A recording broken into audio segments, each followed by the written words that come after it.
Probably each of us at least once in our lives has encountered something frightening and inexplicable.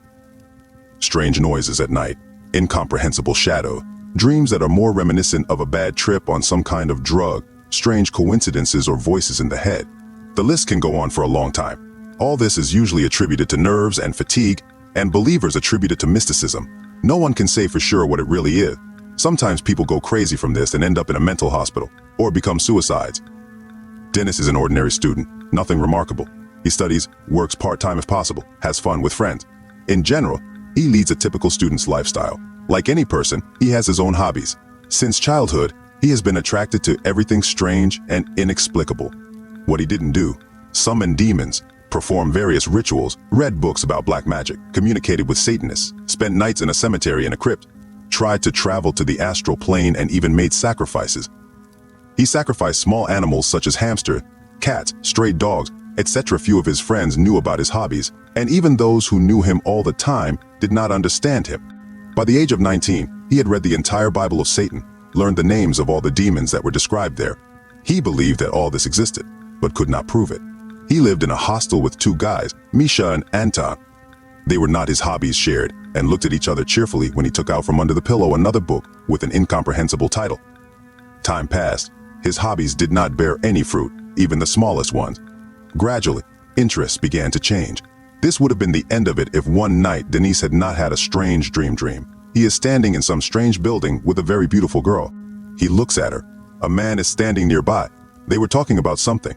Then the girl said to follow her to the toilet. Dennis understood what she wanted and went. When they entered into the stall and closed the latch, the girl turned around with a terrible sound and opened her mouth very wide. The mouth was like a black hole from which it stank of rotten meat mixed with a public toilet. When this black hole approached, and Dennis saw nothing except it, he woke up from the vibration of his body. All day he walked with a blank face and thought about his dream. It was both scary and interesting.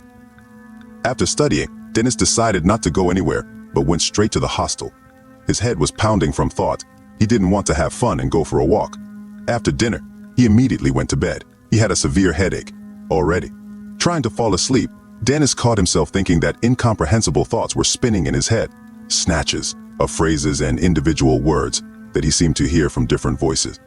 All these voices mixed into one big hum, and it was impossible to make out anything. No matter how he tried to get rid of them, nothing helped, but on the contrary, it only got worse. After midnight, there were fewer voices, and he was able to make out phrases like, "Don't touch him, he needs to be taken away, I'll kill you or you kill yourself dead." Was uneasy, but somehow Denise fell asleep. When he woke up, he realized that he had not gotten enough sleep, but he had to go to study. Wiping his sleepy face with cold water and pouring bitter hot coffee into himself, he thought where these voices came from. It's natural to tell someone it was impossible, otherwise they would have taken it for abnormality. In the evening, everything happened again. The same voices, but they spoke more clearly. The phrases were almost the same. "Kill, I'll kill you." The idiot finished his game. For 4 days in a row, I didn't get enough sleep. At night, I was tormented by these terrible voices, and I was able to fall asleep only in the second half of the night. Denise was already walking like a zombie. He couldn't think about anything else. He did everything automatically. His studies had deteriorated greatly, as did his relationships with friends. On the fifth at night, there was only one voice, the voice of a hoarse old man who repeated, "You must kill your neighbors, otherwise I will kill you." Denise does not remember how he managed to fall asleep. He woke up from a strong blow. "Get up. Who did I tell you to get up?" Barely rising from the bed, he felt the cold iron of handcuffs on his hand. The dream passed immediately. Not understanding what was happening, he looked around. There were bloodstains on the floor and bloody footprints leading to his bed. Things were lying on the floor. He was lying by his bed, one of Dennis's neighbors, for some reason covered with a sheet. And then Dennis realized that this was not a dream.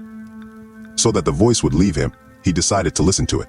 He got out of bed, took a heavy kettle, went up to his peacefully sleeping neighbor, and with all his strength he hit him on the head with the kettle 15 times, then hit him with force on the cabinet, causing all his things to fall to the floor. He didn't remember what happened next. The rest of the neighbors were not visible, and their beds were neatly made. The commandant stood nearby, doctors in white coats and several policemen. Everyone looked at him with hatred. "Why did you kill your friend? He was just sleeping," the commandant repeated in confusion. The police took pictures of everything and wrote something down and put the frightened Dennis in the car. Thoughts flashed through his head at the speed of light. "This is just a dream. Now I'll wake up and everything will be fine."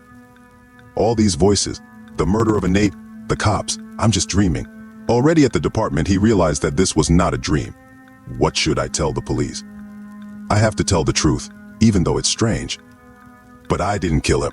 I couldn't kill him. Dumb voice, dumb Satanism. What the hell is going on? The guy fell to the floor and began to fight in a hysterical fit, jerking his legs and hitting his head on the floor, trying to break through his head. That's all he could remember when he woke up in some room. White walls, an iron chair tightly screwed to the floor, a small bed without bedding, a hole in the floor as a toilet, and a rusty sink. A barred window through which light barely came through, an iron door with bars, and a small window into which someone had already put a bowl of food. He himself had no clothes on except a loose shirt and socks. Attempts to remember everything gave way to another seizure. Dennis ran away, and with running, he hit the door. He screamed until he tore his throat out, beat his legs until they bled against that damn door, tried to stick his hands through the bars and gnawed at them with his teeth, even tried to stick his head into the small window. It was all useless. He kicked the plate of food with force, lay down on the bed. Now I'll fall asleep, and I'll wake up in my dorm. It's just a bad dream. There's no murder, no psychiatric hospital, and white walls. I didn't kill anyone. Are you sure? Asked a voice that appeared in my head out of nowhere. You're a pathetic slave who got involved in someone else's business, but you did it. You killed your neighbor to save your own life. What a nonentity you are. But you don't care, did not threaten. You went to the wrong place in vain. Now you will spend the rest of your miserable life here, thinking only about what you did. No one will come to you. Even the doctors will not talk to you. You are not considered a person. Do you want to get rid of this fate? You have no other choice. Dennis's body was found by orderlies. He had an expression of some kind of desperate smile on his face. Nail marks and bloody prints were visible on the floor. He had chewed out his veins on both hands.